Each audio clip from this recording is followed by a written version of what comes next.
রামিসা ধর্ষণ ও হত্যা মামলায় প্রধান আসামি সোহেল ও তার স্ত্রীর বিচার শুরু, সাক্ষ্য গ্রহণ আগামীকাল। অন্যদের জড়িয়ে বিভ্রান্তিমূলক তথ্য দিচ্ছে আসামি, বলেছেন পিপি। ইসলামী ব্যাংকের আন্দোলনরত গ্রাহকদের ওপর পুলিশের লাঠিচার্জ, জলকামান ব্যবহার ও টিয়ার গ্যাস নিক্ষেপ, আহত বেশ কয়েকজন। রাজধানীর আদ্দিন হাসপাতালে 6 শিশুর মৃত্যুর ঘটনায় এক মায়ের মামলা, তদন্ত প্রতিবেদন জমা দেওয়া হবে 3 দিনের মধ্যে, জানিয়েছেন স্বাস্থ্যমন্ত্রী। জনতুষ্টি নয়, দীর্ঘমেয়াদী স্বার্থে জ্বালানির দাম বাড়িয়েছে সরকার, জানিয়েছেন তথ্যমন্ত্রী। উপায় না থাকায় এই সিদ্ধান্ত, বলেছেন জ্বালানি প্রতিমন্ত্রী। প্রবীণ আওয়ামী লীগ নেতা ও সাবেক মন্ত্রী তোফায়েল আহমেদ মারা গেছেন। আজ ধানমন্ডিতে জানাজা, কাল ভোলায় জানাজা শেষে দাফন। দেখছিলেন ক্রাউন সিমেন্ট সংবাদ শিরোনাম, এবার বিস্তারিত। রাজধানীর পল্লবীতে শিশু রামিসা আক্তারকে ধর্ষণ ও হত্যার মামলায় প্রধান আসামি সোহেল রানা ও তার স্ত্রীর বিরুদ্ধে অভিযোগ গঠন করে বিচার শুরুর আদেশ দিয়েছে আদালত। আলোচিত এই মামলার সাক্ষ্য গ্রহণ শুরু হচ্ছে আগামীকাল থেকেই। জিয়া খানের রিপোর্ট। সোমবার সকালে ঢাকা মহানগর দায়রা জজ আদালতে আনা হয় শিশু রামিসা হত্যাকাণ্ডের আসামি সোহেল রানা ও তার স্ত্রী স্বপ্না আক্তারকে। পরে পুলিশের কড়া নিরাপত্তায় তাদের এজলাসে তোলা হয়। অভিযোগ গঠনের শুনানিতে রাষ্ট্রপক্ষের বিশেষ পাবলিক প্রসিকিউটর আদালতে রামিসার সাথে সংঘটিত নৃশংস ঘটনার বর্ণনা দেন। ট্রাইব্যুনাল 1 নম্বর আসামির বিরুদ্ধে নারী ও শিশু নির্যাতন দমন আইনের 9(2) ধারায় চার্জ গঠন করেছেন এবং 2 নম্বর আসামি স্বপ্না খাতুনের বিরুদ্ধে এই ঘটনা সহায়তা করার জন্য, অর্থাৎ ধর্ষণ হত্যাকাণ্ড, এই দুটি অপরাধে সহায়তা করার জন্য নারী ও শিশু নির্যাতন দমন আইনের 9(2) এর সাথে পঠিতব্য 30 ধারার অধীনে চার্জ গঠন করেছেন। এ সময় সোহেল রানা ও তার স্ত্রীকে নির্দোষ দাবি করেন আসামি পক্ষে রাষ্ট্রনিযুক্ত আইনজীবী। বলেছে তারা ঘটনার সাথে সংশ্লিষ্ট, তারা নির্দোষ, এটা বলছে আমাকে। আমার প্রত্যাশা হবে মামলা চার্জ গঠন হয়েছে, কালকে সাক্ষী মামলার আমরা আমাদের আসামি পক্ষে যে সকল যুক্তি উপস্থাপন করা দরকার আমরা চেষ্টা করব ন্যায় বিচারটা নিশ্চিত হোক। আসামি নিজেকে বাঁচানোর উদ্দেশ্যে বিভিন্ন সময় নানান জনকে জড়িয়ে বিভ্রান্তিমূলক বক্তব্য দিচ্ছেন বলে অভিযোগ তোলেন পাবলিক প্রসিকিউটর। আদালত থেকে অনুকম্পা পাওয়ার জন্য এবং মামলার গতিবিধিকে ভিন্ন জায়গাতে প্রবাহিত করার জন্য অনেক সময় আসামিরা কিছু বলতে চান, কিন্তু এটা দর্শব্যের বিষয় নয়। আসামিকে পক্ষের আইনজীবীরা এই ধরনের, যে স্টেট ডিফেন্স ছিলেন তিনি এই ধরনের কোনো বক্তব্য উপস্থাপন করে নাই। এই মামলায় রামিসার বাবা মা, বোন, চাচা চাচি, প্রতিবেশী ও পুলিশের 6 সদস্য সহ 18 জনের সাক্ষ্য দেওয়ার কথা রয়েছে। শিশু সহিংসতা দমন ট্রাইব্যুনালের আইনে 29 কার্যদিবসের মধ্যে মামলা নিষ্পত্তি করারও বাধ্যবাধকতা রয়েছে। জিয়া খান, বাংলা ভিশন, ঢাকা। ঈদ উদযাপন শেষে প্রথম কর্মদিবসে সচিবালয় অফিস করছেন প্রধানমন্ত্রী তারেক রহমান। এদিকে পবিত্র ঈদ উল আজহার দীর্ঘ ছুটি শেষে আবারও সরকারি ও বেসরকারি অফিস আদালতে স্বাভাবিক কার্যক্রম শুরু হয়েছে। সকাল 9টার কিছু পরে সচিবালয়ে প্রবেশ করেন প্রধানমন্ত্রী। এ সময় ঊর্ধ্বতন কর্মকর্তারা তাকে স্বাগত জানান। দিনভর ব্যস্ত সময় কাটাবেন প্রধানমন্ত্রী। সকালেই সচিবালয়ে প্রবেশ করেন মন্ত্রিপরিষদের সদস্যরাও। তবে প্রথম কর্মদিবসে সচিবালয়ের বিভিন্ন মন্ত্রণালয় ও বিভাগের অনেক কক্ষেই কর্মকর্তা কর্মচারী উপস্থিতি ছিল তুলনামূলক কম। দীর্ঘ ছুটির পর সহকর্মীদের সঙ্গে দেখা হওয়ায় ঈদ শুভেচ্ছা ও কুশল বিনিময়ে ব্যস্ত সময় কাটাতে দেখা গেছে অনেককে। ঈদ উল আজহা উপলক্ষে গত 25 মে থেকে 31 মে পর্যন্ত সরকারি ছুটি ছিল। এদিকে রাজধানী সহ সারা দেশের সরকারি অফিসে কর্মচাঞ্চল্য ফিরতে শুরু করেছে। ঈদ উল আজহার টানা 7 দিনের ছুটি শেষে রাজধানীতে ফিরছে কর্মজীবী মানুষ। 2-1টি ট্রেনের শিডিউল বিপর্যয় ছাড়া যথাসময়েই কমলাপুর আসছে ট্রেনগুলো। আজ থেকেই সরকারি অফিস খোলায় বাড়তি ভিড় ছিল স্টেশনে। তবে স্কুলগুলোর গ্রীষ্মকালীন লম্বা ছুটি থাকায় এখনও অনেকেই ঢাকা ছাড়ছেন। ফিরে আসা মানুষের ভিড় বাস টার্মিনালগুলোতেও। বিস্তারিত জানাচ্ছেন মামুন আবদুল্লাহ। 25 মে থেকে 31 মে টানা 7 দিনের লম্বা ছুটি শেষ হয়েছে রবিবারেই। সোমবার থেকে সব সরকারি অফিস খোলা থাকায় সকাল থেকেই কমলাপুর রেল স্টেশনে রাজধানী ফেরা মানুষের সংখ্যা ছিল চোখে পড়ার মতো। ছুটি শেষ হয়েছে সেজন্য চলে আসছি। ভিড় আহামরি এত ছিল না, অলমোস্ট খুব ভালো। কালকা থেকে আমার অফিস আছে, আর দ্বিতীয় কথা হলো যে বাচ্চার পরীক্ষা আছে, হাফ ইয়ারলি এক্সাম আছে। আজকে থেকে অফিস শুরু হয়েছে, সেজন্য অফিস করতে হবে। ট্রেন দেরিতে পৌঁছানো নিয়ে অভিযোগ ছিল অনেকের। ট্রেনের রাইট টাইম ছিল আপনার চিলাহাটি থেকে আর কি আপনার 8:40 আর কি, সেই ট্রেন দেখা যায় যে আপনার 9:30 পরে আসছে আর কি। অনেককেই ঢাকা ছাড়তেও দেখা যায় এ সময়। সন্তানের স্কুলে লম্বা ছুটির কারণে কিংবা ঈদের সময় যারা ছুটি পাননি তারা এখন যাচ্ছেন প্রিয়জনের কাছে। ঘুরতে যাচ্ছি, ঈদের সময় টিকিট পাওয়া যায় না, তাই ঈদের ছুটির পরে যাচ্ছি।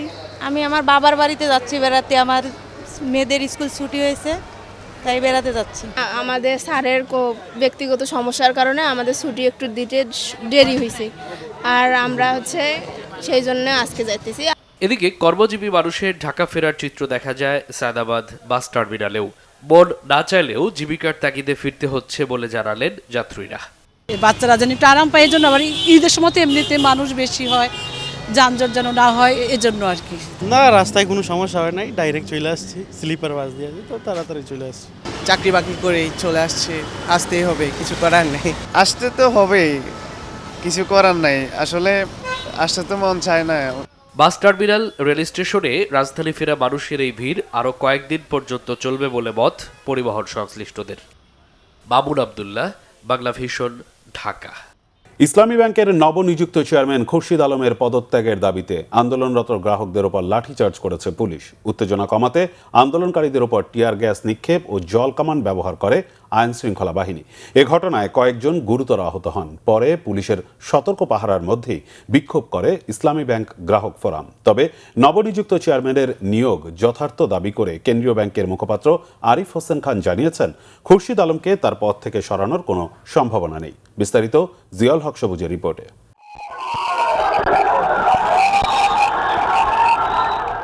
সোমবার ব্যাংক খোলার প্রথম দিনেই রাজধানীর মতিঝিলে ইসলামী ব্যাংকের প্রধান কার্যালয়ের সামনে ঘটে লঙ্কাকাণ্ড।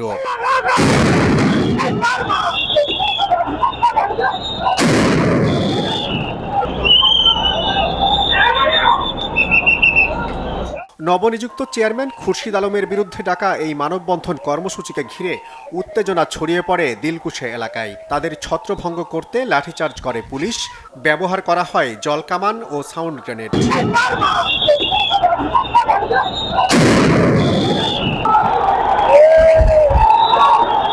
ইসলামী ব্যাংক গ্রাহক ফোরামের ডাকা এই আন্দোলন কর্মসূচি ঘিরে বিক্ষোভের সময় আহত হন বেশ কজন।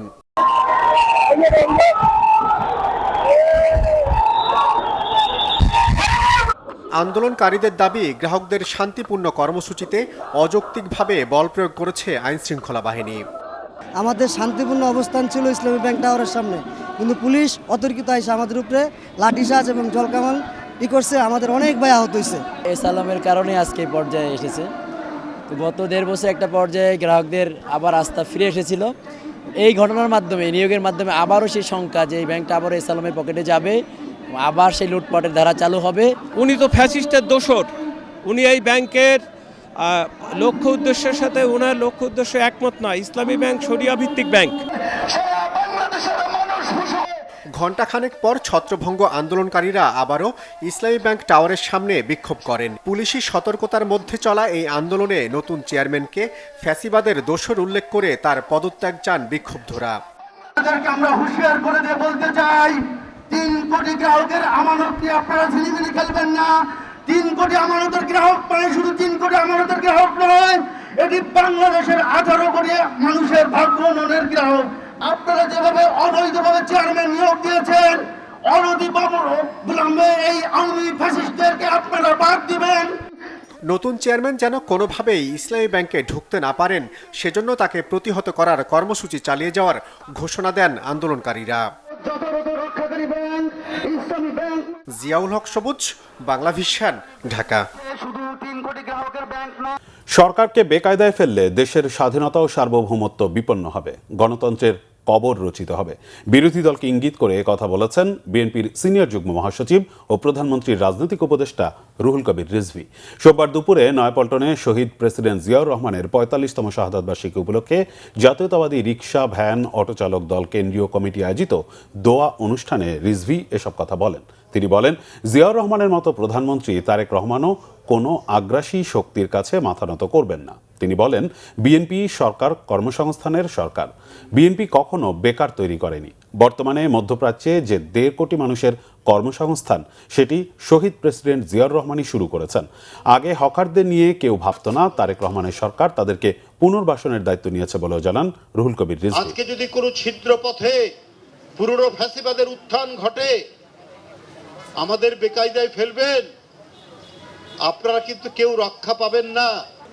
দেশের স্বাধীনতা সার্বভৌমত্ব তো যাবেই, গণতন্ত্র তো গোরস্থানে চলে যাবে।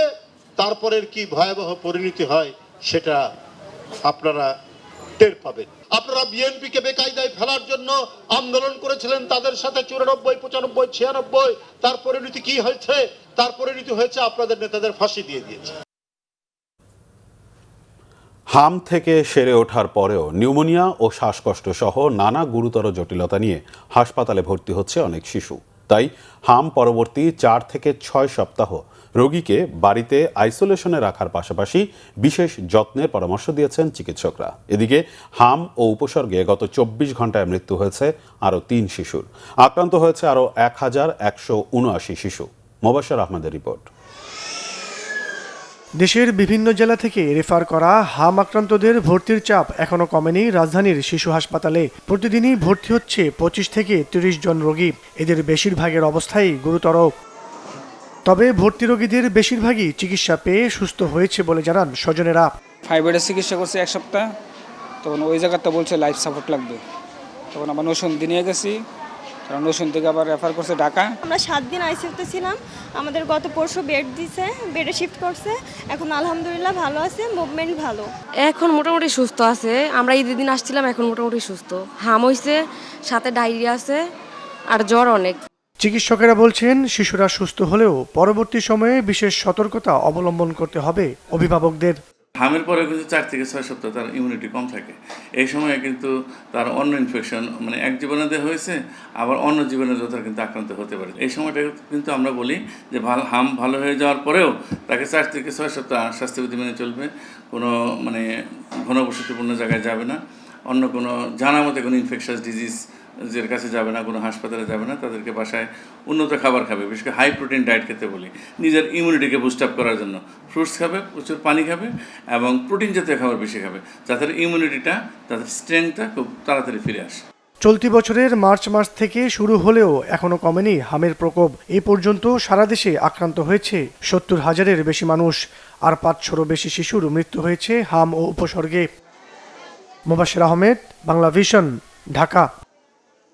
হাম ও উপসর্গে ময়মনসিংহ, সিলেটে 2 শিশুর মৃত্যু হয়েছে। গত 24 ঘন্টায় ময়মনসিংহ মেডিকেল কলেজ হাসপাতালে হামে আক্রান্ত চিকিৎসাধীন আরও 1 শিশুর মৃত্যু হয়েছে।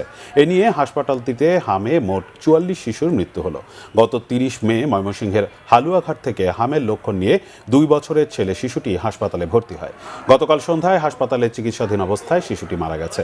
শিশুটির হাম ছাড়াও নিউমোনিয়া হয়েছিল বলে জানান হাসপাতালের কর্তব্যরত চিকিৎসক। এছাড়া হাসপাতালের আইসোলেশন ওয়ার্ডে নতুন করে ভর্তি হয়েছে 38 শিশু। এদিকে সিলেটে গত 24 ঘন্টায় চিকিৎসাধীন 1 শিশুর মৃত্যু হয়েছে।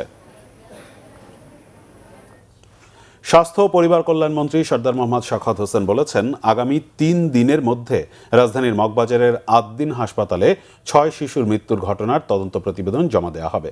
হাসপাতালটিতে 6 শিশু মৃত্যুর ঘটনায় ভুক্তভোগী এক মা মামলা করেছেন বলেও জানান তিনি। সোমবার ঈদের ছুটির পর সচিবালয়ে প্রথম কর্মদিবসে সাংবাদিকদের সঙ্গে মতবিনিময়কালে মন্ত্রী এসব কথা বলেন। স্বাস্থ্যমন্ত্রী বলেন, ঘটনাটি অত্যন্ত মর্মান্তিক এবং এর প্রকৃত কারণ উদ্ঘাটনে স্বাস্থ্য মন্ত্রণালয় ও স্বাস্থ্য অধিদপ্তর পৃথকভাবে তদন্ত করছে। মন্ত্রী আরও জানান, ঈদের আগে ঘটে যাওয়া 6 শিশুর মৃত্যুর ঘটনাটি সরকার অত্যন্ত গুরুত্বের সঙ্গে দেখছে। তিনি নিজে হাসপাতালটি পরিদর্শন করেছেন এবং স্বাস্থ্য অধিদপ্তরের মহাপরিচালকও ঘটনাস্থলে গেছেন। মন্ত্রণালয়ের গঠিত তদন্ত কমিটির পাশাপাশি স্বাস্থ্য অধিদপ্তরও নতুন করে তদন্ত করবে। শিশুদের মায়েদের বক্তব্য নেওয়া সহ বিভিন্ন বিষয় বিবেচনায় এনে তদন্তকে আরও কার্যকর করা হবে বলেও উল্লেখ করেন মন্ত্রী। সাংবাদিকদের কর্তব্য পালনে কোনো হাসপাতাল যাতে বাধা না দেয় সে বিষয়ে নির্দেশনা দেওয়ার কথাও জানান তিনি। ডিজি মহোদয়ের পক্ষ থেকে আইনানুগভাবে একটি তদন্ত কমিটি হওয়া বাঞ্ছনীয়। ঈদের ছুটির কারণে সেটি উনি করতে পারেননি।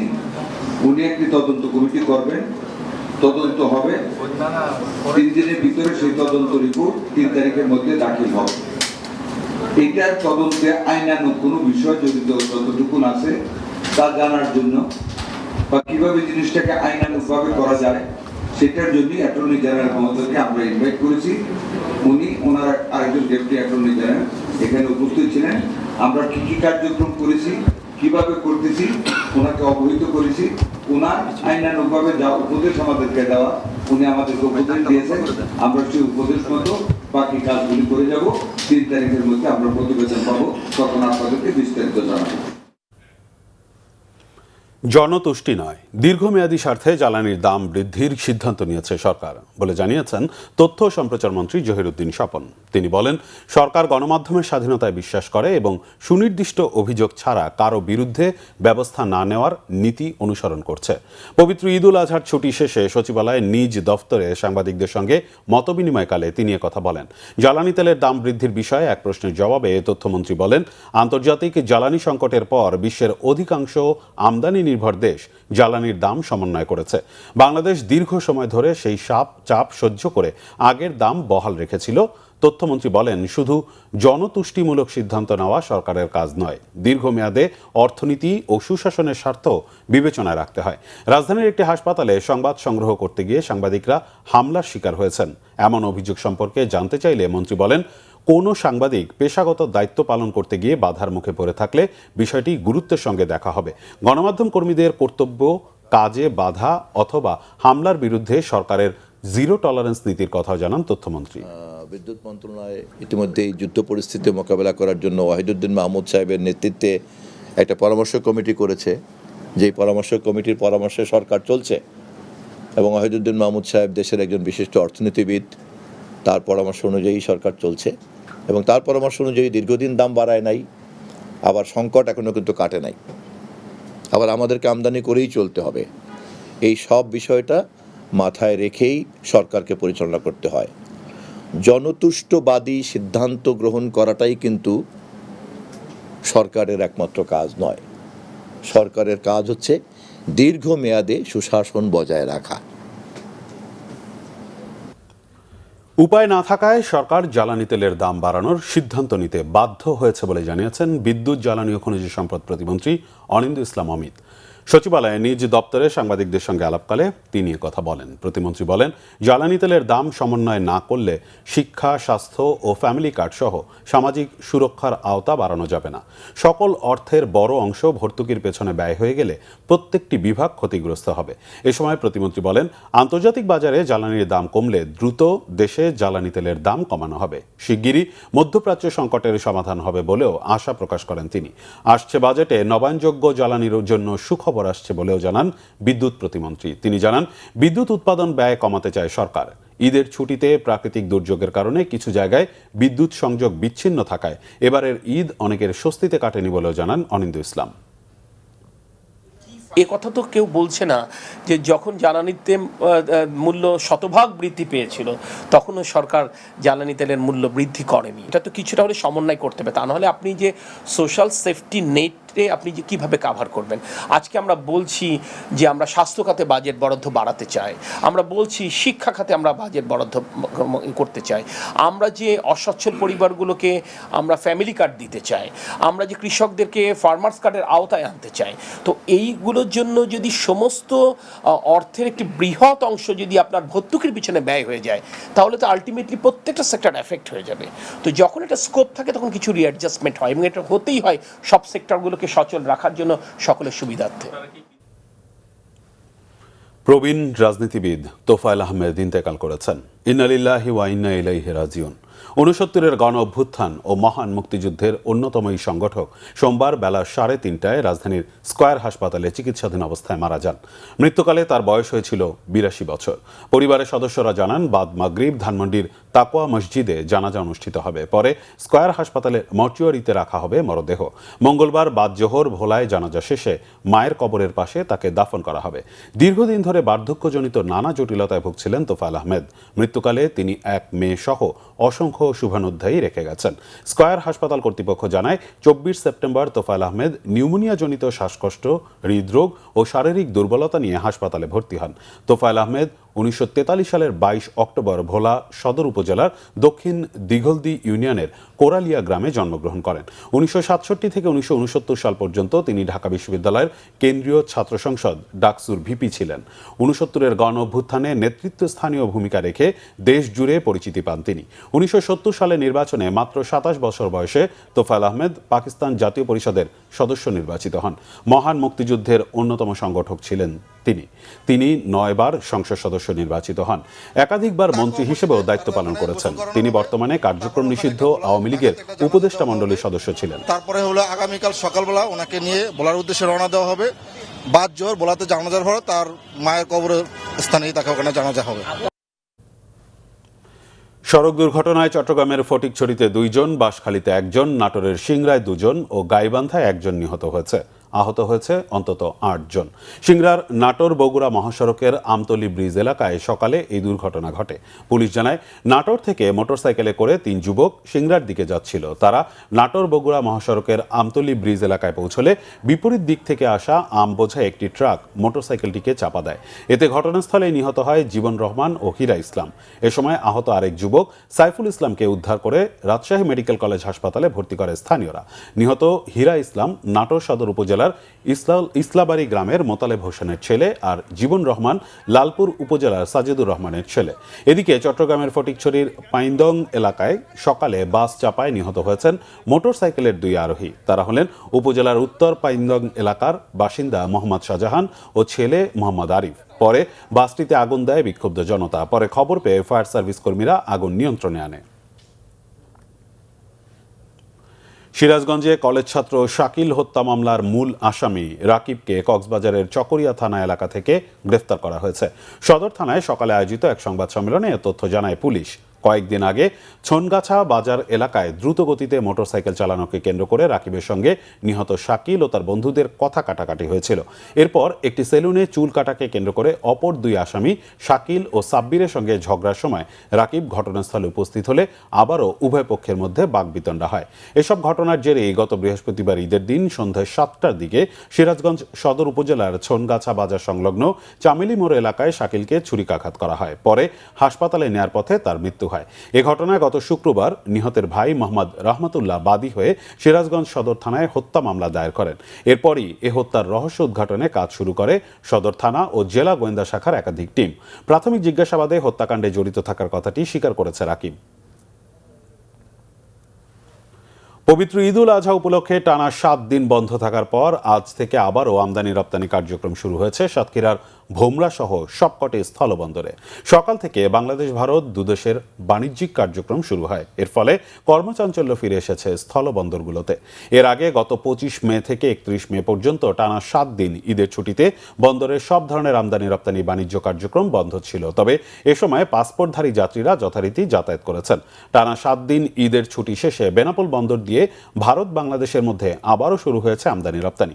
সকাল থেকে বন্দরে পণ্য লোড আনলোডের জন্য প্রায় 3000 শ্রমিক কাজে যোগদান করেছে। ফলে বন্দরে ফিরে এসেছে কর্মচাঞ্চল্য।